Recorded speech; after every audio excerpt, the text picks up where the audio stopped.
Assalamualaikum warahmatullahi wabarakatuh. Alhamdulillah. Alhamdulillahilladzi hadana lihadza wa ma kunna linahtadiya laula an hadanallah. Alhamdulillahi rabbil alamin wa bihi nasta'inu ala umurid dunya waddin. Asyhadu an la ilaha illallah wahdahu la syarikalah wa asyhadu anna Muhammadan abduhu wa rasuluh. Allahumma salli wa sallim ala nabiyyina Muhammadin wa ala alihi wa ashabihi wa man tabi'ahum bi ihsanin ila yaumiddin, amma ba'd. Ayyuhal ikhwah wal akhwat, alhamdulillah, segala puji bagi Allah Subhanahu wa ta'ala yang telah menganugerahkan kepada kita berbagai macam kenikmatan, yang kita senantiasa berharap kepada Allah semoga kenikmatan-kenikmatan yang Allah berikan kepada kita dapat kita syukuri dalam kehidupan kita. Salawat dan salam kepada Nabi besar Muhammad sallallahu alaihi wasallam, Nabi akhir zaman yang Allah Subhanahu wa ta'ala utus sebagai rahmatan lil alamin. Dan kita senantiasa meminta kepada Allah semoga kita termasuk orang-orang yang menjadi pengikut Rasulullah sallallahu alaihi wasallam dengan mengikuti sunnah Nabi sallallahu alaihi wasallam. Baik, ayyuhal ikhwah wal akhwat, malam ini kita kembali akan melanjutkan pembahasan kita. Pembahasan kita di dalam masalah, masih dalam masalah sumpah ya. Sumpah kalau nggak salah Pak ya. Dakwaan dan bukti. Dan kita sudah sampai kepada hadis yang ke-1225. Ya. Muka surat 267. Betul Pak ya? 267. Tayyib. Hadis yang pertama di sini yang akan kita bacakan adalah wa'an Abi Umamah al-Hadithi radhiyallahu anhu anna Rasulullah sallallahu alaihi wasallam qala man iqtata'a haqqa imri'in muslimin biyaminihi faqad aujaballahu lahun nar wa harrama 'alaihi al-jannata faqala lahu rajulun wa in kana syai'an yasiran ya Rasulullah qala wa in kana qadiban min arakin. Rawahu Muslim. Dari Abi Umamah al-Hadithi radhiyallahu anhu bahwasanya Rasulullah sallallahu alaihi wasallam bersabda, barang siapa yang mengambil hak seorang muslim dengan sumpahnya, maka Allah mewajibkan baginya api neraka dan mengharamkan surga baginya. Kemudian seseorang bertanya kepada Nabi, ya Rasulullah, bagaimana pendapatmu kalau seandainya hal tersebut adalah hal yang kecil, murah, sedikit gitu ya, tidak mempunyai nilai lah istilahnya. Maka Nabi sallallahu alaihi wasallam menjawab, sekalipun sebatang pohon arak. Pohon arak sebenarnya ini bukan arak, itu bukan pohon arak. Arak itu adalah pohon siwak. Ya, pohon siwak. Karena yang namanya pohon siwak, kenapa dicontohkan oleh Nabi sallallahu alaihi wasallam di sini pohon siwak? Yang namanya pohon siwak itu paling banyak orang yang mengambilnya. Karena memang sunnah Nabi sallallahu alaihi wasallam itu senantiasa bersiwak dengan pohon siwak itu, dengan kayu siwak. Maka kenapa Nabi Shallallahu Alaihi Wasallam mencontohkannya dengan pohon siwak itu? Dikarenakan memang yang namanya pohon siwak ini adalah sesuatu yang mungkin banyak diklaim oleh orang lain. Ya. Hadis ini ya wal akhwat masih berkenaan dengan masalah sumpah, di mana Nabi Shallallahu Alaihi Wasallam menjelaskan bahwa apabila terjadi sebuah perselisihan antara dua orang, sebenarnya perselisihan itu ditimbulkan karena kepemilikan. Artinya si A mengakui itu miliknya, si B pun mengakui bahwa itu miliknya. Akan tetapi sebenarnya benda tersebut adalah hanya milik salah satu di antara mereka. Taruhlah misalnya itu benda adalah milik si A. Apa itu? Ali. Oh, Ali ya. Taruhlah itu sebenarnya benda itu milik si A, Ali. Oh, begitu. Sedangkan setelah itu tiba-tiba si B ini datang menghadap kepada hakim dan juga mengklaim bahwa apa yang ada di tangannya Pak Ali itu adalah milik dia. Ya, apa yang ada di tangannya Pak Ali itu adalah milik dia, padahal itu bukan milik dia. Kemudian setelah itu dia disuruh untuk mendatangkan bukti-bukti, Tapi dikarenakan dia tidak mampu membawa bukti-bukti, maka dia diperintahkan untuk bersumpah. Ya, bersumpah dengan menggunakan nama Allah Subhanahu wa taala di depan hakim, dan akhirnya dia lakukan sumpah tersebut, yang akhirnya menjadikan si hakim ini memutuskan bahwa barang itu bukan lagi miliknya Pak Ali, tetapi telah dipindahkan kepada si B ini. Dikarenakan sumpah yang dilakukan oleh si B terhadap klaim kepemilikan benda tersebut. Nabi Shallallahu Alaihi Wasallam mengatakan di dalam hadis ini, orang-orang yang melakukan hal tersebut, kemudian akhirnya dialah yang diberikan kepercayaan oleh hakim untuk memiliki benda itu, padahal sebenarnya itu bukan punya dia, maka itulah yang akan memasukkan dia ke dalam neraka, wa na'udzubillahi min dzalik. Kenapa? Karena sebenarnya itu bukan haknya. Itu bukan haknya. Itu adalah sesuatu yang menjadi milik orang lain, tetapi akhirnya dia ambil dengan penuh kezaliman. Hal inilah yang akan memasukkan seseorang ke dalam nerakanya Allah Subhanahu wa taala. Dikatakan oleh Allah, faqad aujaballahu lahun nar. Allah telah mewajibkan baginya adalah api neraka, wa harrama alaihil jannah, dan mengharamkan baginya surga.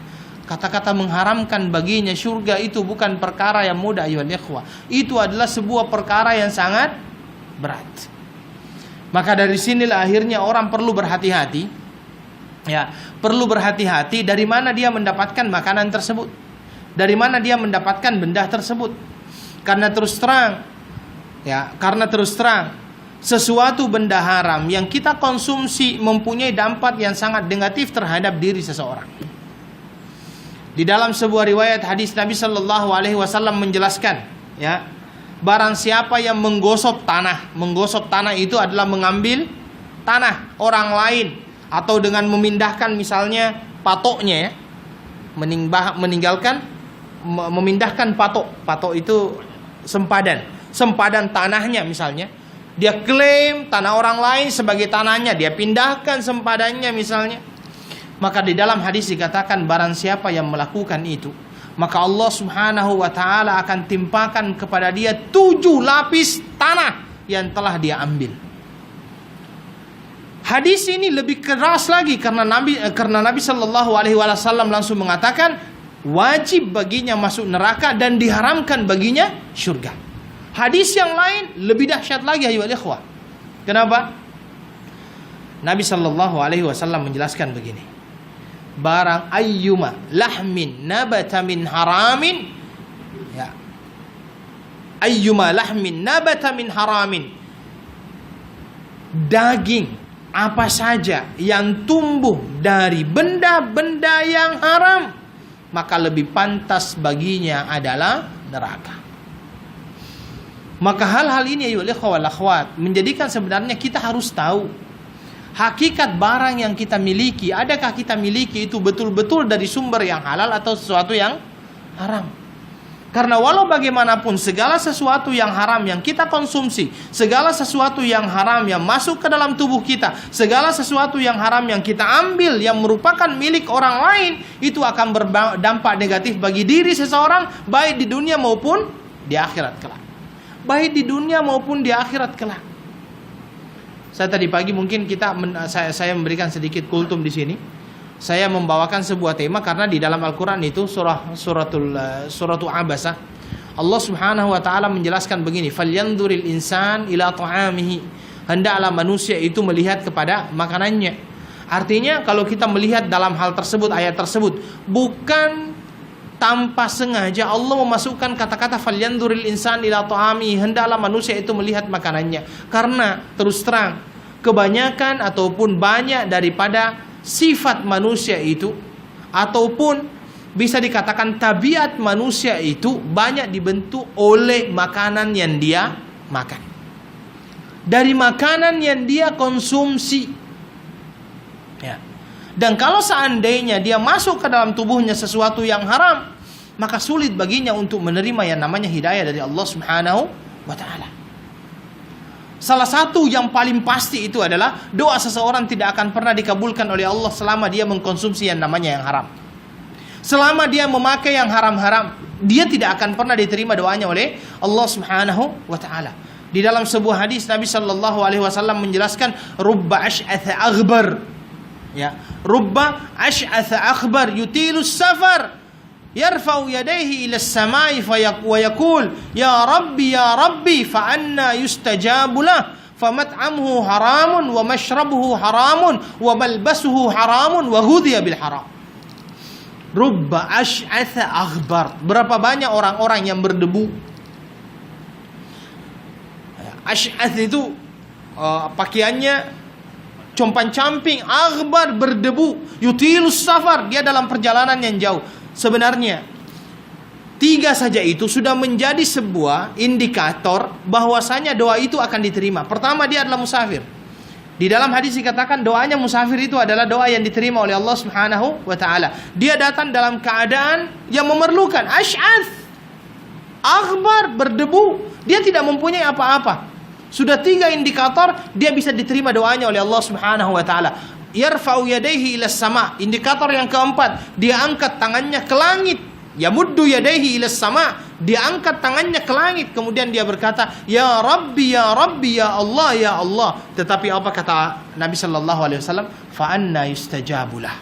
Bagaimana mau dikabulkan doanya? Kenapa? Makanannya haram. Kenapa?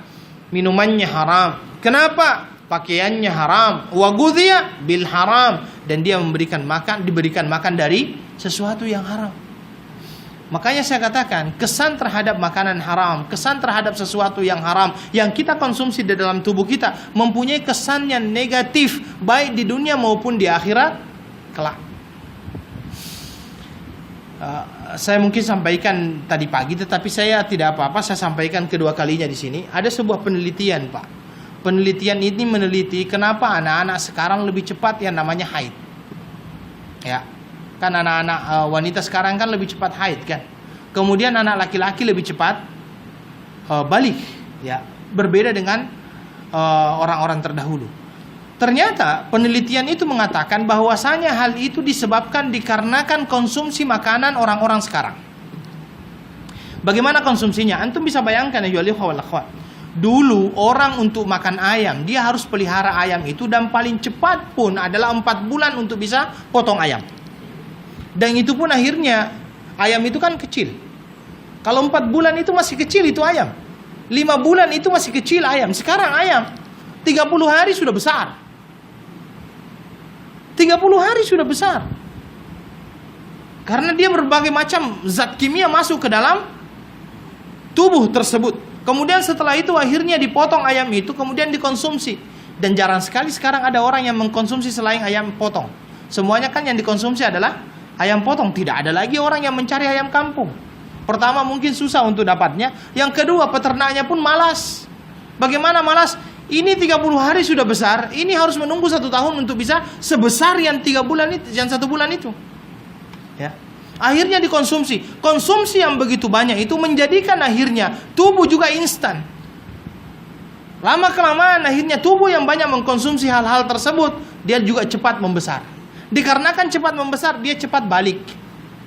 Wanita haid umur 9 tahun, ya kan? Laki-laki sudah balik umur 10 tahun, 11 tahun. Yang mungkin pada zaman-zaman terdahulu umur 12, 13 itu masih bisa dikatakan belum balik, belum berubah suaranya. Ya. Tetapi orang-orang sekarang umur 10 tahun, 9 tahun dia sudah haid. Apa kesannya? Dikarenakan dia cepat haid, dia cepat pacaran, Pak. Ya kan? Karena orang yang cepat haid otomatis dia sudah punya ketertarikan dengan lawan jenis. Ketertarikan lawan jenis menjadikan dia lebih cepat pacaran. Kita sudah bisa bayangkan kalau seandainya anak-anak sudah berani untuk pacaran, apa yang terjadi? Ternyata kesan makanan sangat besar di dalam tubuh anak tersebut. Dikarenakan apa? Makanan yang dia konsumsi. Makanan yang dia konsumsi. Mungkin dulu di sini ada seorang yang bernama Ustadz Abdullah Hemahua. Abdullah Hemahua itu dia pernah memberikan syarahan di sini subuh-subuh itu. Ustaz Abdullah Hemahua itu dia Dia sebenarnya adalah anggota anti rashwa di Indonesia. Orang ini, dia pernah di Muhammadiyah, dia bermalam di sini kalau tidak salah. Oh, dia pernah memberikan syarahan subuh. Setelah syarahan subuh itu saya tanya sama beliau, karena kenapa? Orang ini mempunyai kebiasaan. Kebiasaan beliau apa? Di mana-mana dia membawa bekal. Di mana-mana dia membawa bekal, dan dia tidak pernah mau jajan ataupun makan di tempat yang dia tidak, artinya dia tidak yakin dengan tempat tersebut. Dia masih was-was dengan tempat tersebut, dia tidak mau masuk. Dia selalu bawa makanan sendiri dari rumah. Ketika itu akhirnya saya tanya, Ustadz, antum di mana-mana kenapa membawa bekal? Jawaban beliau menjadikan saya sempat terkejut, karena beliau mengatakan begini: setiap saya makan makanan yang syubhat, yang saya tidak tahu halal haramnya, itu bisa terasa dalam diri saya. Apa itu, Ustaz? Pertama, malas ibadah. Yang kedua, hafalan saya bisa hilang begitu saja. Ya. Yang ketiga, kecenderungan untuk melakukan yang namanya maksiat besar. Jadi ternyata makanan manusia itu memberikan kesan yang sangat besar di dalam diri seseorang. Antum bisa bayangkan kalau seandainya setiap hari yang kita masukkan ke dalam tubuh kita adalah sesuatu yang haram, yang kita pakai adalah sesuatu yang haram, mana keberkahan daripada apa yang kita punya sebenarnya? Akhirnya kan tidak ada. Maka dari itulah istri-istri zaman dahulu, ya, istri-istri zaman dahulu itu senantiasa berkata kepada suaminya, sesungguhnya kami lebih tahan berada dalam kelaparan daripada kami harus menahan beratnya siksaan api neraka.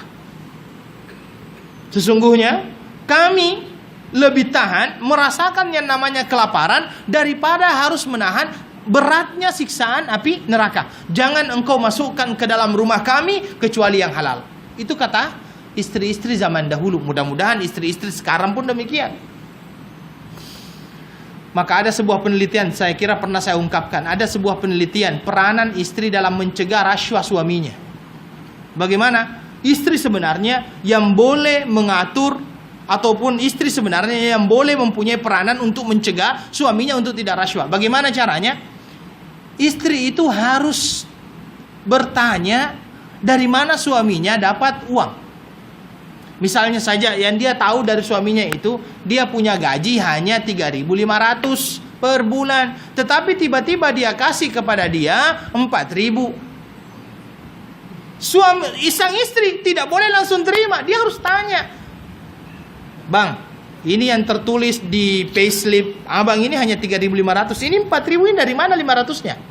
Dia harus, jadi jangan malah gembira, alhamdulillah, ini tidak. Kalau itu yang terjadi, ya apalagi kalau seandainya sudah tidak tahu lagi dari mana yang halal, yang mana yang haram kan, akhirnya yang terjadi adalah dia mempunyai kesan yang negatif, baik terhadap keluarga tersebut ataupun kepada orang-orang yang berada di sekitarnya, yaitu kepada anak-anaknya. Sama dengan ini, karena memang Nabi Shallallahu Alaihi Wasallam sudah menjelaskan bahwasanya kalau seandainya ada orang yang mengambil hak milik orang lain, dan itu adalah haram baginya karena dia menzalimi orang tersebut, dan dia sudah bersumpah tentang kepemilikan barang itu, maka diharamkan baginya syurga. Wa na'udzubillahi min dzalik. Sampai seorang sahabat bertanya, ya Rasulullah, bagaimana pendapatmu kalau seandainya yang kita ambil itu benda-benda yang remeh-temeh istilahnya, ya, kecil, yang mungkin tidak bernilai, yang mungkin tidak bernilai. Dia bertanya demikian karena mungkin saja dalam keseharian kita melihat benda-benda yang kecil itu kan kita ambil begitu saja. Kita ambil begitu saja. Kita artinya kita sudah, ini kecil, ini $1 misalnya kan. Mungkin kita tidak melihatnya dari jumlahnya. Maka orang itu akhirnya bertanya, ya Rasulullah, bagaimana kalau seandainya hal yang dia klaim itu adalah benda-benda kecil? Taruhlah misalnya siwak, ya. Ada siwak di atas, kemudian ini punyanya Pak Ali misalnya, tiba-tiba ada orang lain mengatakan ini punya saya. Kemudian dia bersumpah, demi Allah ini punya saya, padahal bukan punya dia. Ini kan adalah sesuatu yang sangat, ya kalau di Saudi harganya hanya 2 real. 2 real itu tidak sampai $1 misalnya kan. Apa kata Nabi Shallallahu Alaihi Wasallam? Wa in kana khadiban bin arak. Walaupun sekalipun itu hanyalah sebatang daripada pohon siwak. Itu pun dilarang oleh Rasulullah sallallahu alaihi wasallam. Dalam sebuah riwayat dikatakan, para ulama itu dahulu dikarenakan fasilitas yang sedikit, kan dulu itu tidak ada lampu ya, tidak ada lampu, sehingga ada beberapa ulama itu yang terpaksa menulis bukunya ketika ada kafilah yang berlalu. Kalau kafilah kan datang, dia otomatis bawa lampu. Jadi ketika ada kafilah yang berlalu itu, dia tulis bukunya, tambah lagi, ada lagi yang datang, tulis lagi, karena ada penerangan. Itu pun dia perlu minta izin dulu. Itu pun perlu dia minta izin dulu sebelum dia menulis apa yang akan dia tulis. Dan inilah yang akhirnya memberikan keberkahan terhadap apa yang dia tulis. Kalau kita mungkin, ini kesempatan. Sehingga saya mohon maaf ya, ini sempat saya tanyakan di dalam hati saya. Bagaimana sih sebenarnya hukum masuk di dalam jaringan wifi orang lain? Ya, itu kan dia tidak diizinkan. Dan itu bukan hak dia. Pernahkah kita berpikir sampai di sana? Mohon maaf saya katakan. Pernah tidak kita berpikir sampai sana? Itu bukan hak kita, itu hak orang lain yang bayar. Kita pandai-pandai masuk tanpa izin. Boleh disamakan dengan pencurian? Hah? Kecuali kalau ada password. Tapi kalau seandainya dia tidak berikan password, umum gitu? Enggak, ada juga yang terbuka, Pak. Ada yang terbuka, milik orang lain misalnya. Dan orang lain itu tidak tahu kalau seandainya dia punya itu, karena kadang-kadang ada orang yang tidak tahu. Saya kira itu juga masuk dalam kategori ini. Tapi kadang-kadang kita tidak perhatian sampai di sana kan. Ini hal yang mungkin adalah sesuatu yang kita anggap sebagai remeh-temeh. Tetapi Masya Allah. Maka dari itulah ya akhwat, mungkin perlu untuk saat ini kita lebih hati-hati lagi. Kita lebih hati-hati lagi, karena kita takut kalau seandainya apa yang kita pakai itu adalah sesuatu yang berasal dari yang haram. Dan kalau seandainya itu betul-betul kita dapatkan ataupun kita lakukan, naudzubillah, mudah-mudahan kita istighfar kepada Allah, mudah-mudahan diampuni oleh Allah Subhanahu wa taala. Hadis yang kedua ya ikhwah adalah wa anil Asy'ath bin Qais radhiyallahu anhu anna Rasulullah sallallahu alaihi wasallam qala man halafa ala yaminin yaqtati'u biha malum mri'in muslimin huwa fiha fajirun laqiyallaha wa huwa alaihi ghadban. Ini hadis yang hampir sama dengan yang pertama, Pak. Tetapi dengan redaksi yang agak berbeda dan tetap ada ancaman yang sangat keras. Apa itu? Kata Nabi sallallahu alaihi wasallam dari Asy'ath bin Qais radhiyallahu anhu, Rasulullah sallallahu alaihi wasallam bersabda, barang siapa melakukan sumpah yang dengan sumpah itu ia menghilangkan harta seorang muslim, maka ia adalah orang yang telah berbuat maksiat yang akan bertemu dengan Allah sementara Allah dalam keadaan murka, marah kepadanya. Ini kalau ada kata-kata Allah murka, marah, itu dosa besar. Itu adalah dosa besar. Itu bukanlah dosa kecil, itu adalah dosa besar. Marah kepadanya. Hampir sama dengan yang pertama tadi. Maka dari sinilah akhirnya dari dua hadis ini kita akan mengambil sebuah kesimpulan pengharaman mengambil harta dan hak orang lain dengan gugatan yang keji dan sumpah bohong. Ini termasuk dosa besar karena apa yang dimurkai oleh Allah merupakan dosa besar, haram hukumnya. Kita mengklaim milik orang lain, bahkan kita bersumpah agar kita bisa memiliki benda tersebut, itu adalah diharamkan. Diharamkan. Dan di dalam hadis dikatakan bahwasanya dia akan berjumpa dengan Allah Subhanahu wa taala dalam keadaan Allah murka kepadanya. Kalau sudah dikatakan Allah murka kepadanya, itu menunjukkan bahwa hal tersebut adalah sesuatu yang merupakan dosa besar. Wallahu taala alam. Walaupun memang para ulama berbeda sepakat ya bahwa orang yang melakukan dosa besar bukan kafir, ya. Murtakibul kabirah la yukhriju anil millah. Orang yang melakukan dosa besar itu tidak mengeluarkan seseorang itu daripada Islam, tetapi itu adalah dosa besar. Wallahu taala alam. Hadis selanjutnya juga ikhwah Wa an Nabi Musa radhiyallahu anhu anna rajulain ikhtasama ila Rasulillah. Bismillah.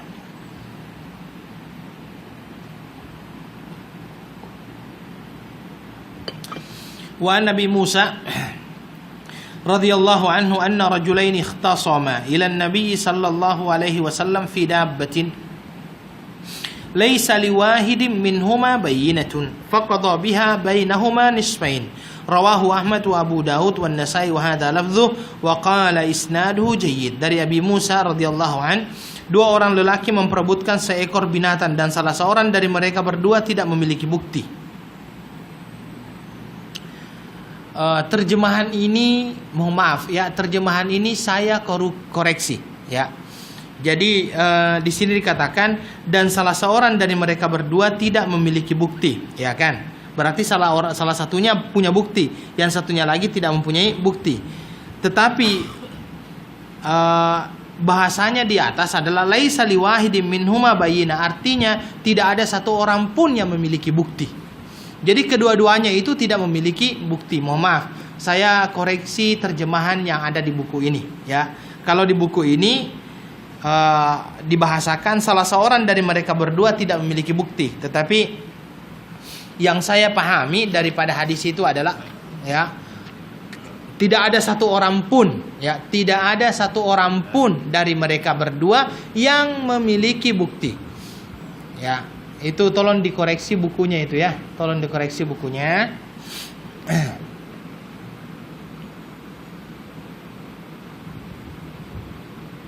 Tidak ada seorang pun di antara mereka berdua yang memiliki bukti.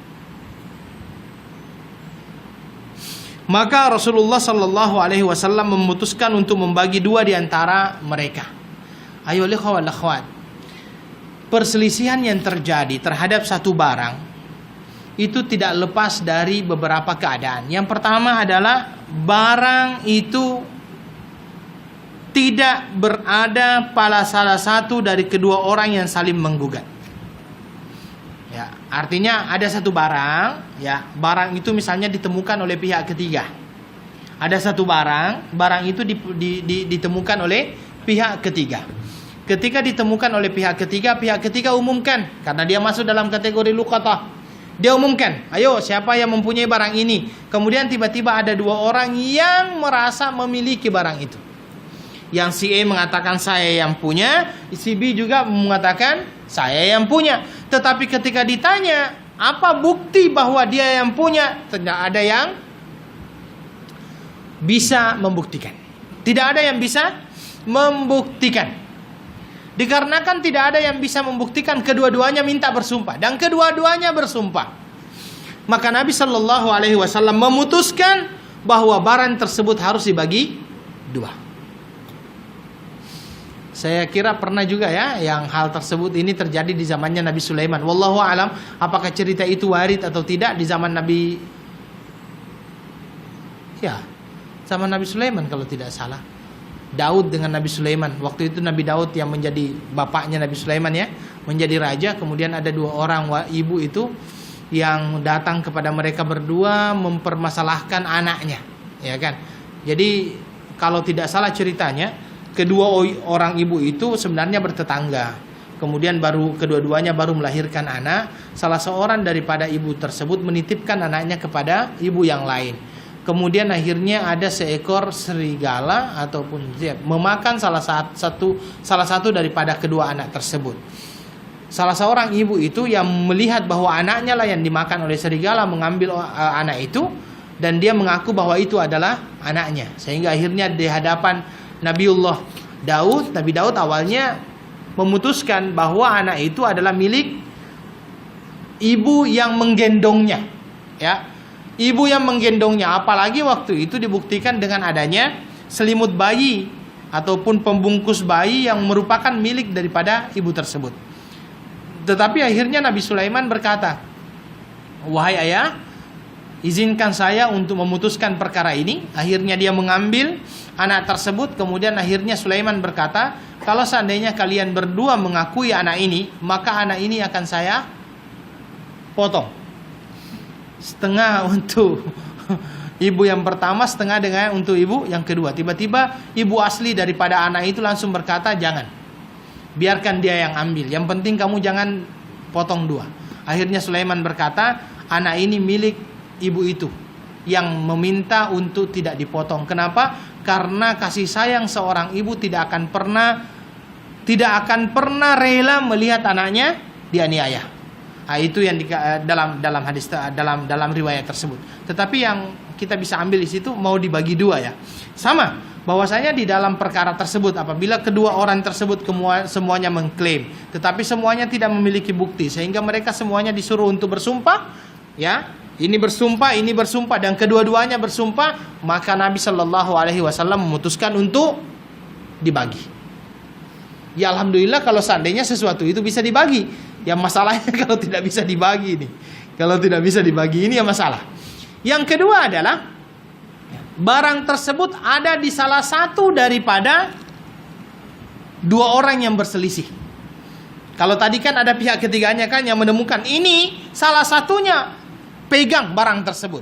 Kemudian ada orang lain yang menggugat, dia lihat-lihat, wah ini seperti punya saya saja. Ini punya saya. Kata orang itu tidak, ini saya yang bawa ini.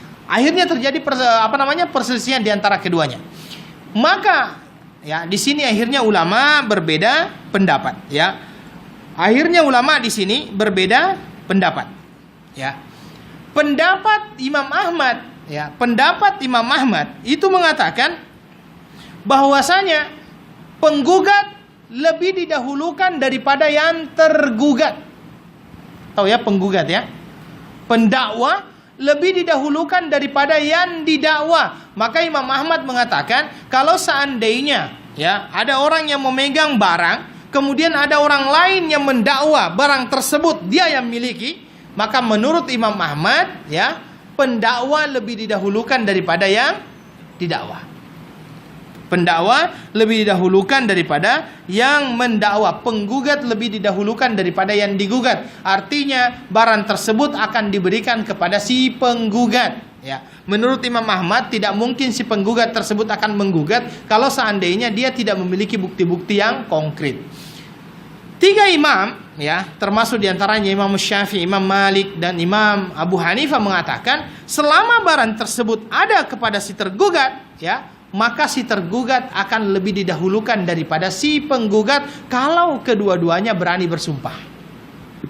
Penggugat bersumpah, tergugat bersumpah bahwa itu barang adalah milik dia. Kalau menurut Imam Ahmad, penggugat lebih didahulukan daripada si tergugat.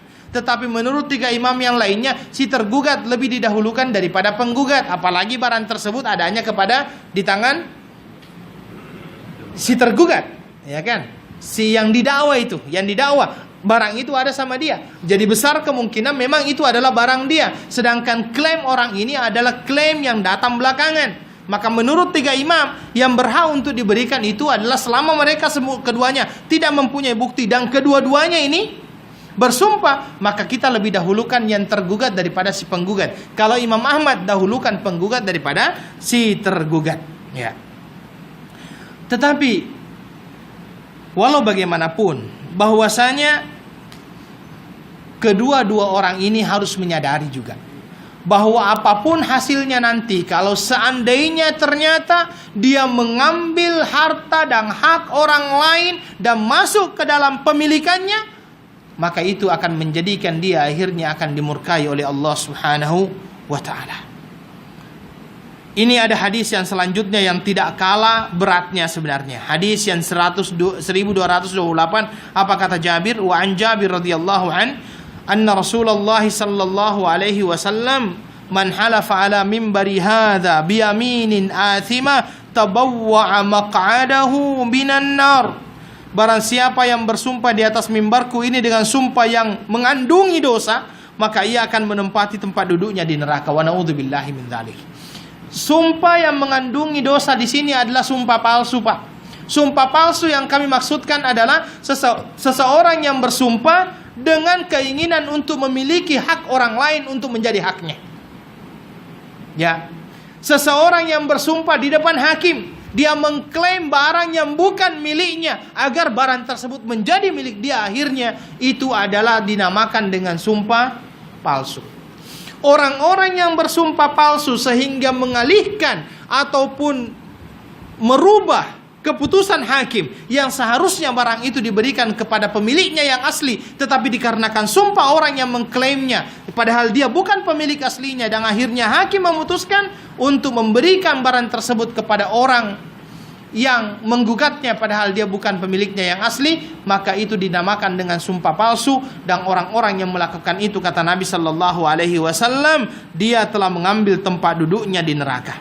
Dalam riwayat yang lainnya dikatakan apa? Man halafa ala mimbari hadha yaminan kadhibatan yastahillu biha malam ri'in muslimin fa'alaihi la'natullahi wal malaikati wan nasi ajmain la yakbalullahu minhu sarfan wala adla.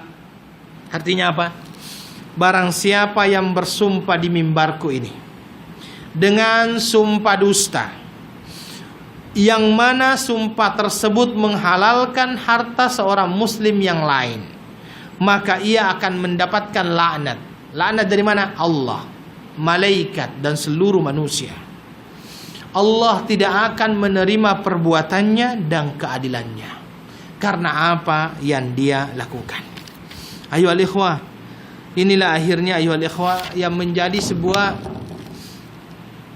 pembelajaran yang sangat berharga, bahwa memiliki hak orang lain tanpa jalan yang benar itu adalah sesuatu yang diharamkan oleh Allah Subhanahu wa taala.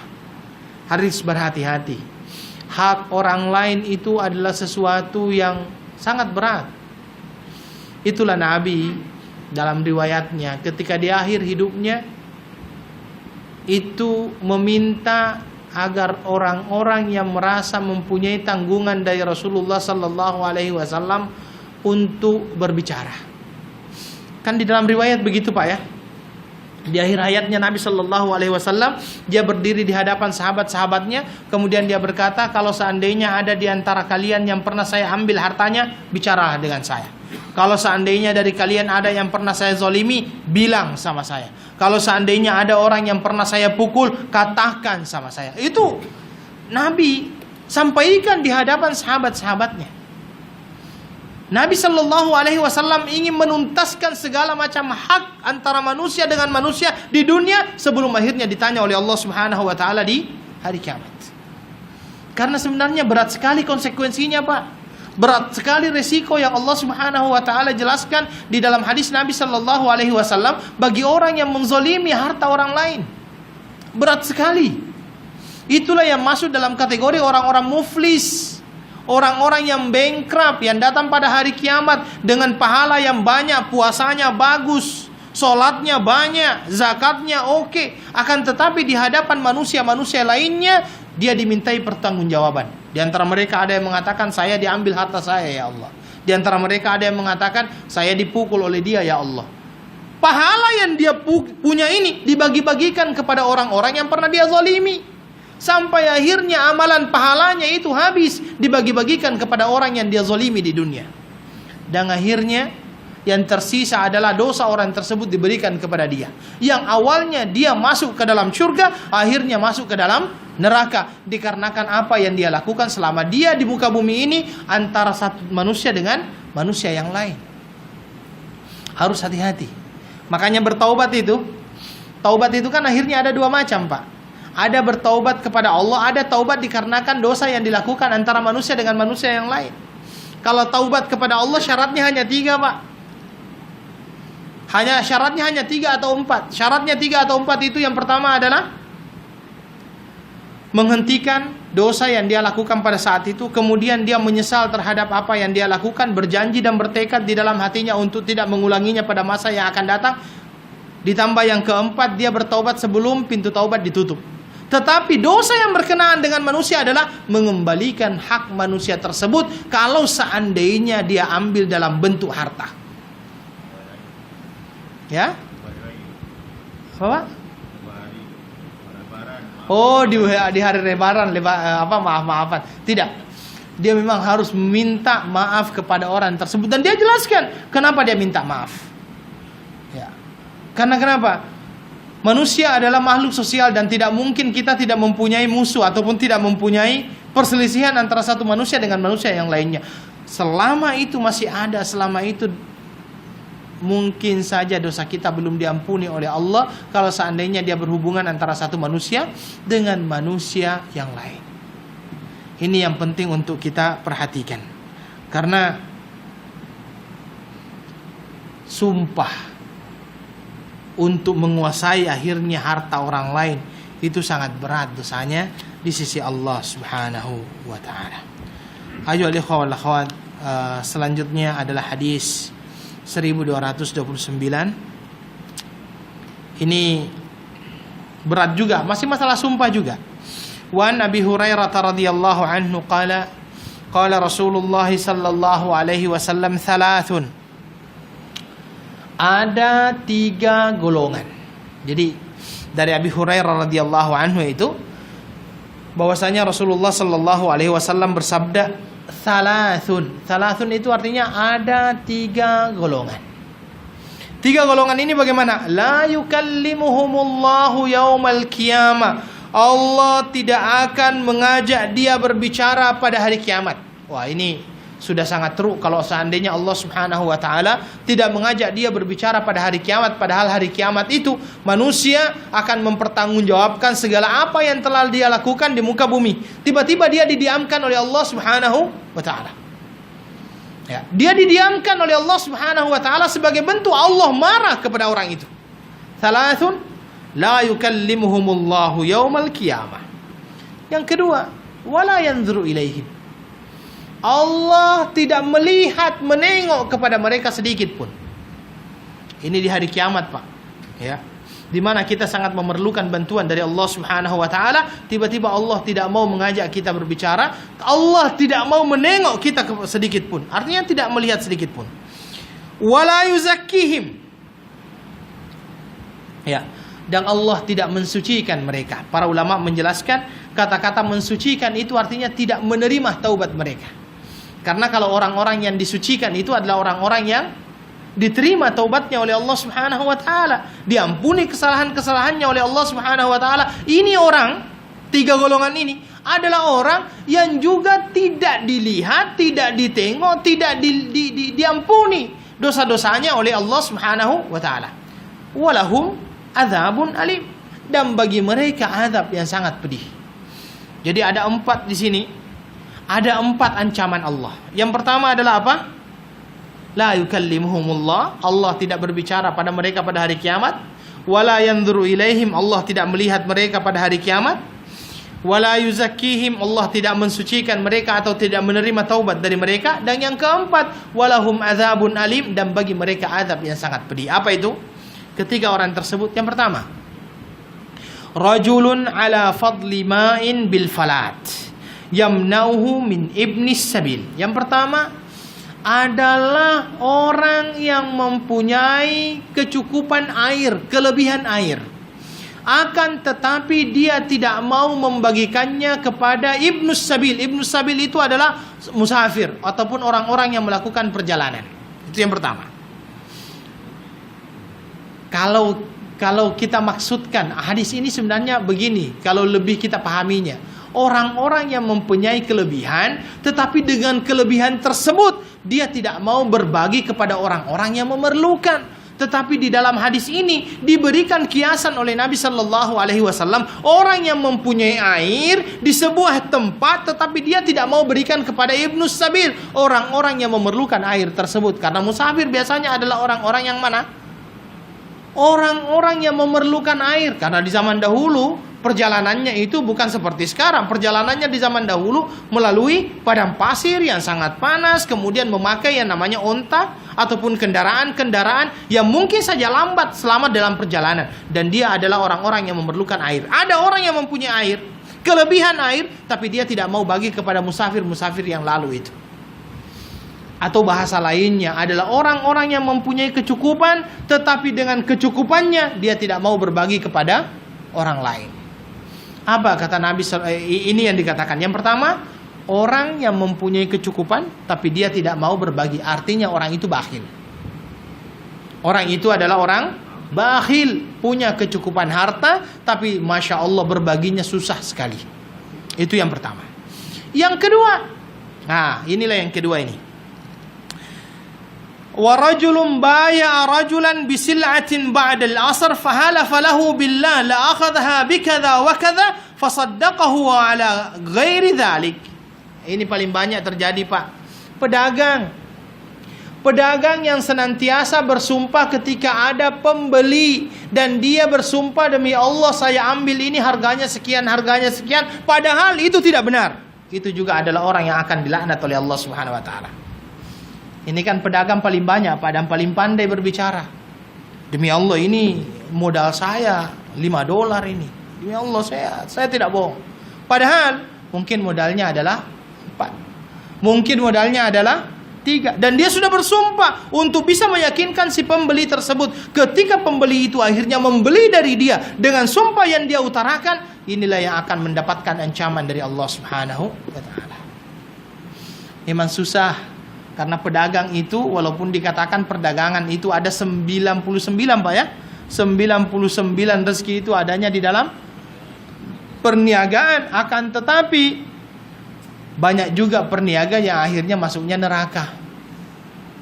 Ya.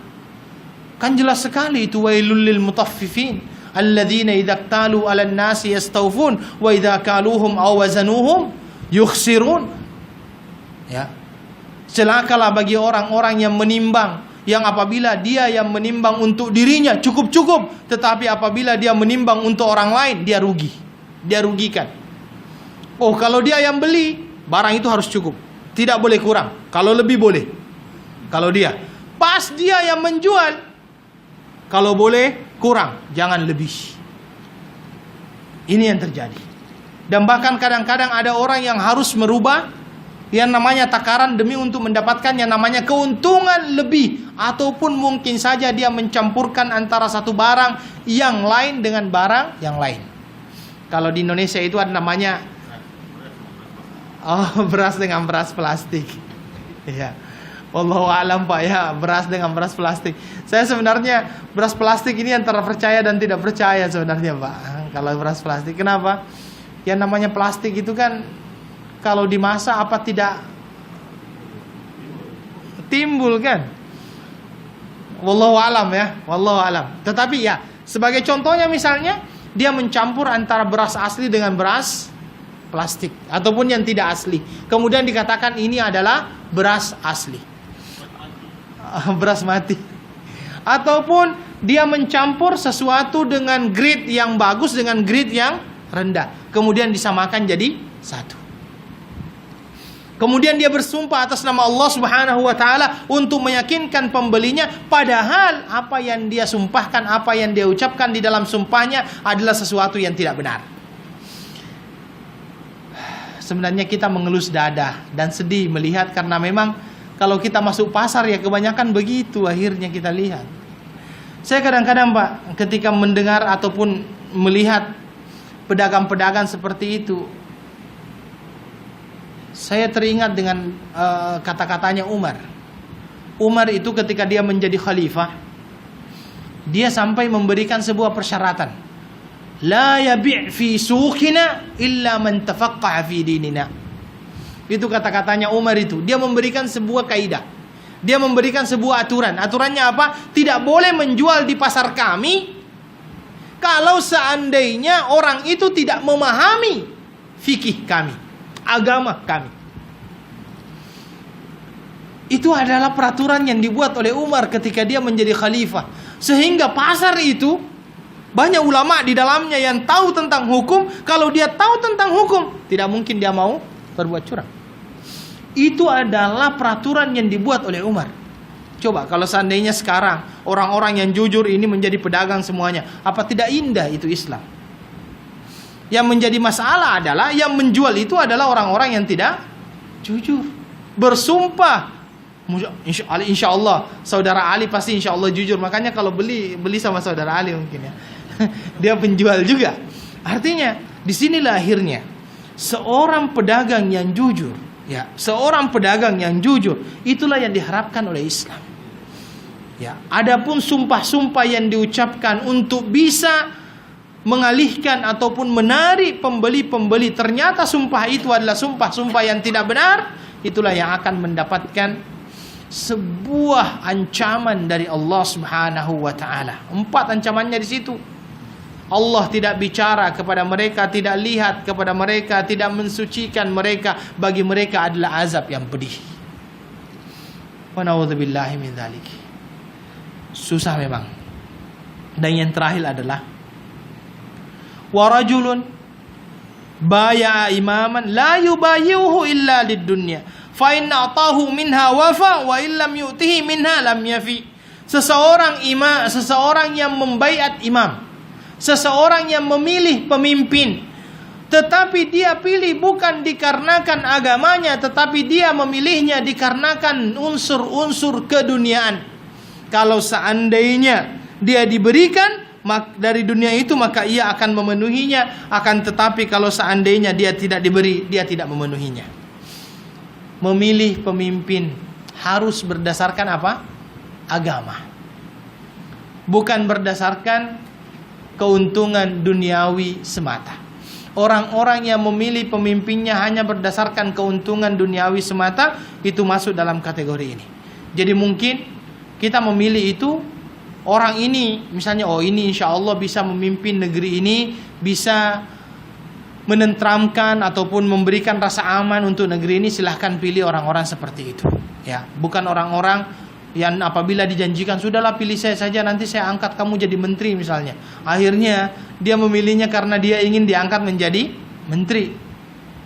Ya. Kalau seandainya dia dapat, Masya Allah, gembiranya bukan main. Tidak dapat, dia bicara kemana-mana. Nah, ini bahaya juga. Dan maka dari itulah, ketika kita memilih, memang kita harus memilih berdasarkan apa yang diperintahkan oleh Allah, ya, yang bisa memberikan keamanan, ya, kestabilan ekonomi, sehingga kita memilihnya betul-betul karena Allah Subhanahu wa taala. Baik, ayuhal ikhwah, saya kira ini yang bisa kami sampaikan. Sekarang saya akan buka pertanyaan kalau seandainya ada beberapa pertanyaan yang ingin ditanyakan. Silakan.